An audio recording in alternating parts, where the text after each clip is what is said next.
Hello! Deadpool and Wolverine just hit the drop boxes and people are loving it. They are loving the cute little bromance between Ryan Reynolds and Hugh Jackman. They are absolutely loving the cute elderly furry companion with the tongue flinging in the wind. They are loving Deadpool riding a horse through Disneyland. But people are absolutely hating Ryan Reynolds, like Blake Lively. I'm not very into celebrities, but I hopped on TikTok and was literally being drowned by Blake Lively content. And it didn't take me long to find out that everyone has deemed her public enemy #1. After this past week, I have decided I really don't like Blake Lively. I don't think I will ever support her. So, like you, I'm asking, why the hell did this all happen? Well, don't get your panties all in the bunch. Not only am I gonna explain everything to you, we are going to join hands. Come on, grab my hand. And we are going on a journey together. Because to be quite honest, I don't know much about Blake Lively, and going through the comments in that Paris Hilton guy's TikTok, by the way, didn't know he was on TikTok. He's from like my childhood era. Anyway, him and not many other people did either. They just thought she was a pretty girl that sometimes acted. She's pretty. She does the fashion thing well, is married to Ryan Reynold. Well, she just starred in a movie called This Ends With Us. We gather storms, never knowing what they'll mean. You know, I have seen that being pushed into my face every time I get on YouTube or a commercial when I watch regular TV, and I still did not connect the dots. That lady was the same lady being literally trashed on TikTok from the movie trailer. Me and Garrett are always like, what is this about? It's super emotional. None of this is your fault. Stop it before you movie people get in my comment section and say that movie was a work of art. I'm not saying it's bad. I haven't seen it and I never will. I'm just saying it's not my taste of movies. It just seems very heavy, and my level of heaviness is the 3 minutes I thought the Ninja Turtles were going to absolutely lose in that updated movie. Let's try that again, but with ninja stars. Now that to me, work of art. Okay, so all this Blake Lively hate happened because of a recent interview where she's explaining her character Lily from the movie This Is Us, which I found out is about DV, and many people didn't like the way that she described the character and how DV does not define the character that she played. So to me, I didn't look at any one thing in her life, because I think she's so much more than this thing that happened to her. And yes, it can change the course of her life, but it doesn't define her. She defines herself. And that to me is really, really beautiful. She's not a victim and she's not a survivor. Well, she may be a victim and she may be a survivor. She's also multitudes.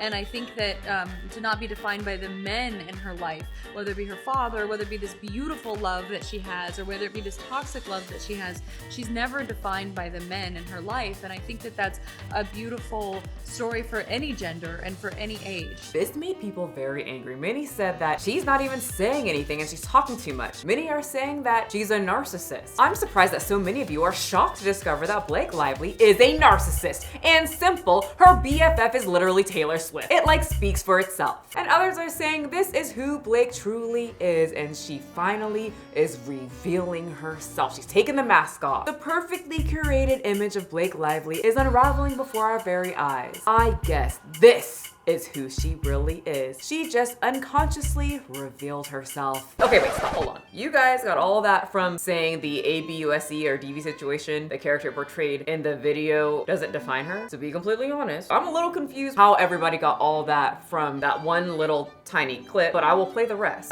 So yeah, it's so much more than, while that thing is very big and very potent, and there's a lot of responsibility and care that needs to be handled with, so never to diminish that, but this movie is so much more than any one thing.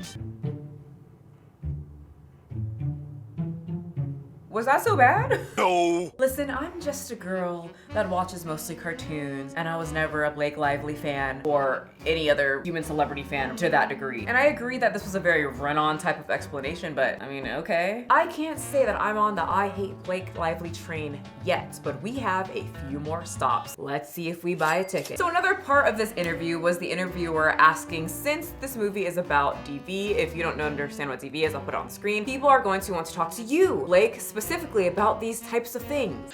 They're really gonna wanna talk to you. This movie is gonna affect people and they're gonna wanna tell you about their lives. Many women like your character go through this. If someone wants to talk to you, celebrity lady that played this role about DV. How do they go about that? And people were very upset that she didn't take this question seriously and just joked about the whole thing. Asking for like my address or my phone number or like my location share. Or I could just location share you and then we could This guy looks like he loved that joke and really is enjoying his time during this interview. He doesn't look dead inside at all. Nobody who has or currently is experiencing DV would want to go talk to Blake Lively. See, that's what I'm saying. Why would I want to talk to an actor who portrayed a character? I'm personally going to go to a therapist, not Blake Lively. I would go to Plankton's therapy before I go to Blake Lively. Goodbye, everyone. I'll remember you all in therapy. But I might just be a little biased. Anyway, let me know people who have been in these types of situations. You want to go talk to a celebrity? Yeah! That set people off, but I'm still not on the I hate Blake Lively train yet. I'm still on the she's a celebrity that I'll continue to probably ignore after this video. But we are not quite done yet. Besides people getting upset that she was the costume director and she has to keep talking about it. Wardrobe is always the way that I enter a character. I'm a very shy person, so if I look a certain way, then I can escape into that. Like even stuff today, I don't dress like this in real life, but like I'm having to like do interviews and talk, so I'm gonna wear like a crazy pattern and really crazy rings. Rings also are like my comfort blanket. That she also produced the movie and that she will only be in movies that she produces, and she can't stop talking about that. Well, I'm not the type of actor who can act without producing, you know? Like you can't just put me in any clothes and give me any words and have me step in and transform. Did you just kind of say like you can't act? Or that she keeps giving the same cookie cutter response when interviewers ask her about the character. Message that you hope that they take away from it.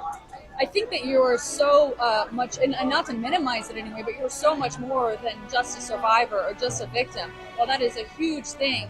You are a person of multitudes, and what someone has done to you doesn't define you. Some people were still very confused as to why she was trending and now public enemy #1. I was one of them. But then someone creeped up from the corners of the internet and posted a video. Someone who has spoken to Blake Lively herself, an interviewer. She would post a video, the Blake Lively interview that made me want to quit my job. And her name is there. You guys know I'm very bad at saying words in general, especially very unique names, but I love that last name. I'm gonna call her Miss Flaa for now on because that's a pretty iconic name. The video got almost 1 million views and is #6 on trending. Can we make it #1 and knock down Mr. Beast? Can we get rid of him? Tired of seeing his face. Anyway, this video might just get you to buy that ticket onto the train of I hate Blake Lively. So Flaa started the interview with congratulating Blake Lively on her baby bump. Oh, congrats on your little bump. Which then Blake responded with, congrats on your baby bump, fatty. Congrats on your little bump. Just kidding, I have no clue if she was pregnant. Okay, never mind, I found it. Flaa was in fact not pregnant. For some reason, congratulating Blake on her baby bump and future new baby was offensive. And so it was supposed to be a very snarky little comment. It actually turns out that Flaa is like me, she cannot get pregnant. And for her, it's very hurtful as she really wants to. Recently spoke out about it and said this. Her comment left me paralyzed. To be honest, it hurts because I obviously wasn't pregnant and I could never get pregnant. So to me, that comment was a bullet. I didn't know how to react. I felt very uncomfortable throughout the interview and all I wanted to do was leave and get out of there as fast as I could. So, yep, what the hell was that, Blake? That was very random. I also found this clip of her saying that she empowers all women. It was like, someone on social media is calling you a crown straightener. I said, what's that? She said, a woman who goes around straightening other women's crowns. And I was just like, oh, it was just like the best compliment I've ever been given, because I do identify as that when you think about it, because it's like, it's easier to be self-deprecating. Like when you're a kid, you come out and you're like, I'm fabulous. And then you learn to lean into your insecurities and lead with that. And then you get to a point in your life where you're like, oh no, I can actually see my value as well. And so anyway, I do feel that that's somebody I want to be and somebody that I try to be and am, but I also am surrounded by those people. And I think the reason I am that is because I'm surrounded by people who are always building me up and want to see me be my highest self. Congrats on your little bump. But the lady next to Blake looks extremely eager to get into the conversation. And then she jumps in and says, what about my bump? Which was extremely awkward. There were some awkward laughs, then awkward silence. To which then led them talking about her boobs and then quoting Black Eyed Peas. They are kind of bumps, aren't they? No, not bumps. the lovely lady lumps. Check it out. So then the next part where people were like, what's up with these two, was when Flaa asked about the wardrobe. And Blake got offended or irritated by it and made it a whole gender issue. I wonder if they would ask the men about the clothes. Girly, if you go to TikTok, that's all she talks about. And she looks kind of irritated that people aren't talking about her fashion sense in the movie. So more of what people were saying is that they know her as like a fashion girl. She's just a fashion chick. So it makes quite a lot of sense for the interviewer, Miss Flaa, to ask her about the clothes. So for the rest of this interview, Blake and that lady, who I'm pretty sure is drunk, pretty much just talked amongst themselves, while the interviewer just kind of sat there. And tons of people in the comment section were saying this is just a tactic that those rude ass people do to ignore like the loser of the group. And let me tell you, that hit home. That hit home in my little high school heart, and also kind of pissed me off.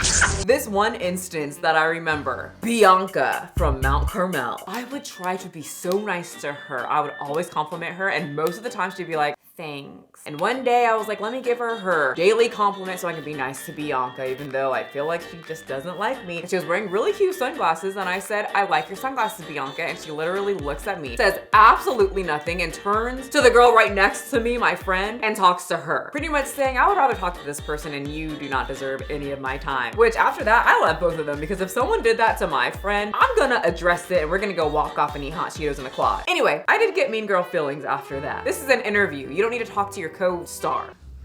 There's so much warmth of everything, you know? Yeah, it's not just the women that have the clothes. But I feel like the women get the conversation, but it's like every detail with everybody. Yeah, and they talked for a while with just each other, and the interview just sat there twiddling her thumbs while they talked about the most random And then you notice in LA, like everybody's in cream colors and all the men are wearing like white and cream. And the lady just kept petting the fabric on Blake's chair.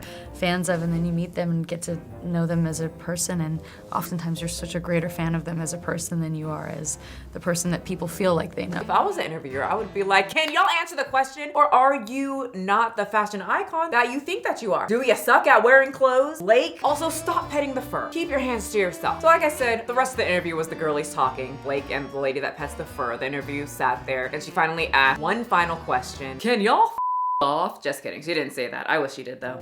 Do you feel like, what do you feel like is the biggest misconceptions about fame and Hollywood in general? And then that music starts playing, and Blake says the biggest misconception when it comes to Hollywood and actresses like me that you admire on the screen is that we are just so much better in real life. So I think the biggest misconception I see often is people feeling like they know someone that they don't, because they know what the media has created of someone. And the disappointing thing is when you meet the people, they're always so much more awesome than they're portrayed to be. And then after that, Flaa was like, I'm gonna head out. Yeah. Okay, thank you. Thank you guys. Take care. Look at that woman's face. You know this heifer said right when she left, who the hell was that woman and why does she think it's okay to talk to us? Anyway, I'm not sure if this is enough for me to be as passionate as people are online that hate Blake Lively lately, but I have to say that I feel like I'm still the same person as I was before this journey. I would not go to Blake Lively for help, nor would I want to interview her. So many people are very upset. She keeps talking about her husband's movies when being interviewed on the red carpet, and she's not talking about DV victims or their resources. Deadpool Wolverine sold out. I'm sorry, I got distracted back there. I feel. Oh my god, I got distracted by my husband's movie.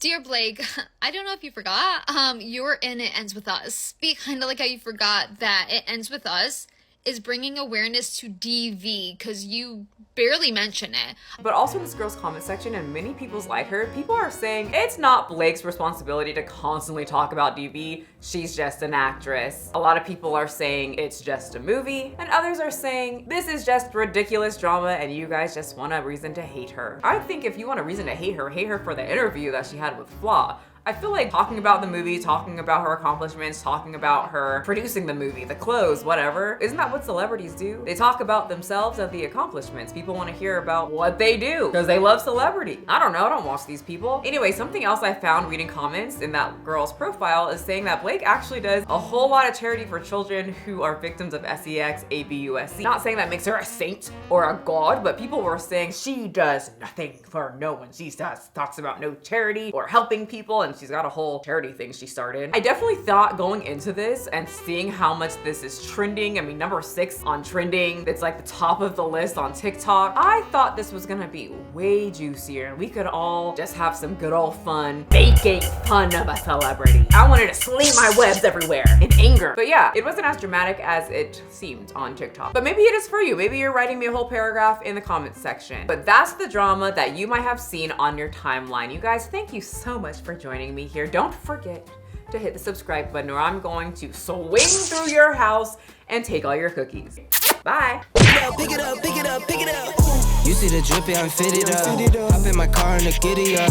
Secure the bag, yeah, I get the bus. Pick it up, pick it up, pick it up. You see the drippy, I'm fitted up. Hop in my car and the giddy up. Secure the bag, yeah, I get the bus. Pick it up, pick it up, pick it up, pick it up. I've been on the flex since flex on. Neighborhood all in your eardrums.